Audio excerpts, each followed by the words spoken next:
I thought I'd start a series on things doctors have said to me throughout my journey because it's just added so much stress to my life and confusion. I had a naturopath doctor tell me if you didn't have a rash on your face, I'd tell you to get out of my office because you look fine on paperwork. I had another doctor tell me that there is no connection between the skin and the gut. And if there was, he would have learned about it in the textbooks. So he wanted to just treat it as a skin condition and not think about me as a whole.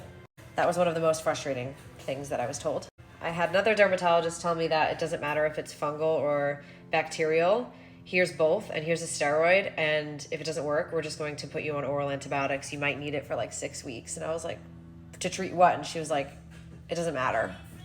I had a naturopathic doctor tell me that my celiac disease is very active right now, and he was wondering where am I getting my gluten from, and I was like, I'm not. And then he said I might be non-reactive celiac disease, which is a whole mess itself. And then I had another doctor look at the same labs and say, it looks like your celiac disease is completely in remission. So if I read this, I would think you don't even have it. And then I had another doctor tell me that I have lupus. And then she called me back 2 hours later and said, never mind, I just read your labs wrong.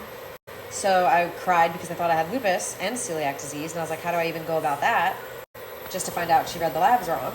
Then I had a doctor tell me that they think I have a bunch of cross-reactivity with my celiac disease, so I need to remove, it was like a list of 8 foods, and then my rash will go away. And it didn't. I haven't eaten those foods since January. A lot of them were grains. Sorry, July. I had another dermatologist tell me that I should go on Accutane, and I was like, what? No, it's not acne. And then I had another doctor for my horrible menstrual cramps diagnose me with endometriosis and tell me that I should go on birth control for my skin.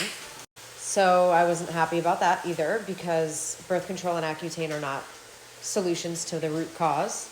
And then I was inquiring about parasitic infection, and I had a naturopathic doctor tell me that the gut detox that I was on took care of that when I know it didn't. So I was like, you're very dismissive of this parasite hypothesis.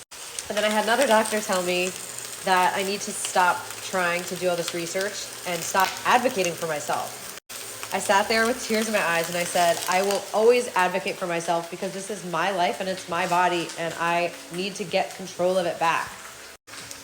And that was one of the most frustrating things that I've heard because I had her sit there and just look at me and say, take more long walks and just relax. Yes, that's important to do, is to like relax throughout this process. But she was like, you don't need to advocate for yourself. You just have to trust us. And I was like, I have to do that.